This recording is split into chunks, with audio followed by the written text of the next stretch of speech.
João 8, versículo 32. E conhecereis a verdade, e a verdade vos libertará. Poucas frases de Jesus foram tão citadas e ao mesmo tempo tão mal compreendidas quanto esta. João 8,32 atravessou séculos como um lema de emancipação intelectual, um slogan político ou um ideal moral genérico. No entanto, quando arrancada do seu contexto teológico e existencial, a promessa da liberdade perde sua substância e se transforma em retórica vazia. A liberdade anunciada por Cristo não nasce do acúmulo de informações nem da autonomia humana, mas de uma relação transformadora com a verdade viva. Jesus pronuncia essas palavras em um diálogo tenso com judeus que haviam crido nele, João 8,31. Isso é decisivo.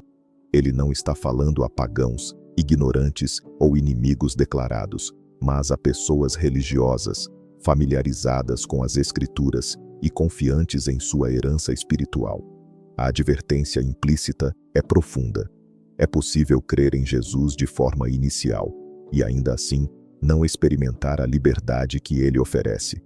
Por isso, o versículo 32 não pode ser separado do 31. Se vós permanecerdes na minha palavra, sois verdadeiramente meus discípulos. A liberdade não é prometida ao ouvinte ocasional, mas ao discípulo perseverante. Não é fruto de curiosidade espiritual, mas de permanência obediente. Antes de libertar, a verdade confronta. Antes de consolar, ela expõe. Antes de elevar, ela humilha o orgulho humano. No vocabulário bíblico, conhecer não significa apenas compreender conceitos, mas entrar em comunhão. O termo carrega a ideia de intimidade, experiência e compromisso. Conhecer a verdade, portanto, não é dominar uma doutrina, mas ser alcançado por ela. Em João, a verdade não é uma abstração. O próprio Jesus afirma: Eu sou o caminho, a verdade e a vida. João 14,6. Conhecer a verdade é conhecer Cristo, é submeter-se à sua palavra, permitir que ela julgue motivações, revele ídolos ocultos e reordene afetos. O conselho pastoral aqui é claro: não confunda familiaridade bíblica com transformação espiritual. É possível citar a verdade e ainda resistir a ela no coração. A reação dos ouvintes de Jesus revela um equívoco comum. Nunca fomos escravos de ninguém. João 8,33. Historicamente, isso era falso. Espiritualmente, era trágico. A escravidão mais perigosa é aquela que não reconhece seus grilhões. Jesus, então, redefine o problema.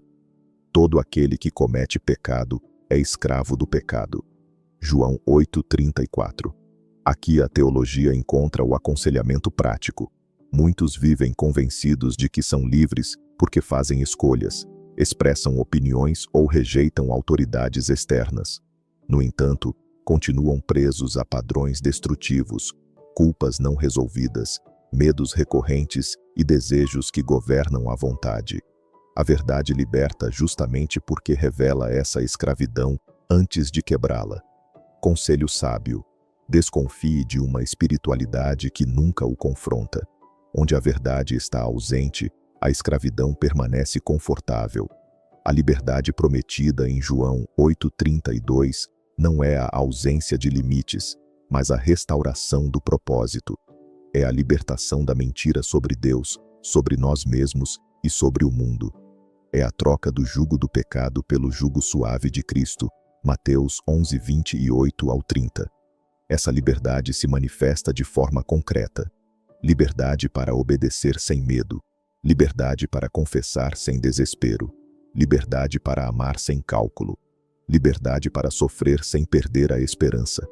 Pastoralmente, isso significa que o crescimento cristão não se mede pela eliminação imediata de lutas, mas pela crescente incapacidade de viver confortavelmente na mentira. A verdade não apenas liberta, ela reeduca o coração. Jesus não promete libertação instantânea, sem discipulado contínuo. A permanência na palavra é um caminho, não um evento. Envolve escuta humilde, arrependimento recorrente e confiança perseverante.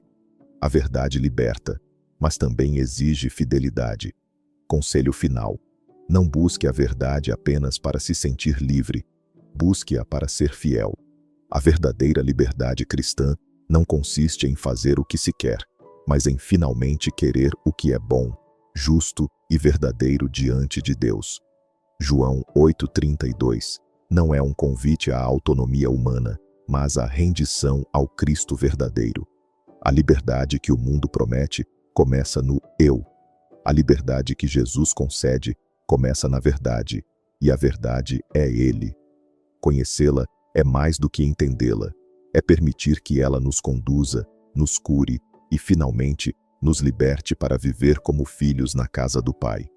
A pergunta que permanece não é se admiramos essa frase, mas se estamos dispostos a viver sob o seu peso transformador.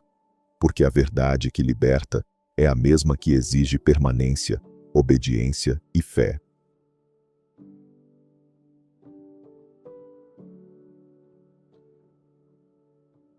Se essa mensagem tocou o seu coração, deixe seu like, compartilhe com alguém que pode se fortalecer com ela e inscreva-se aqui no canal.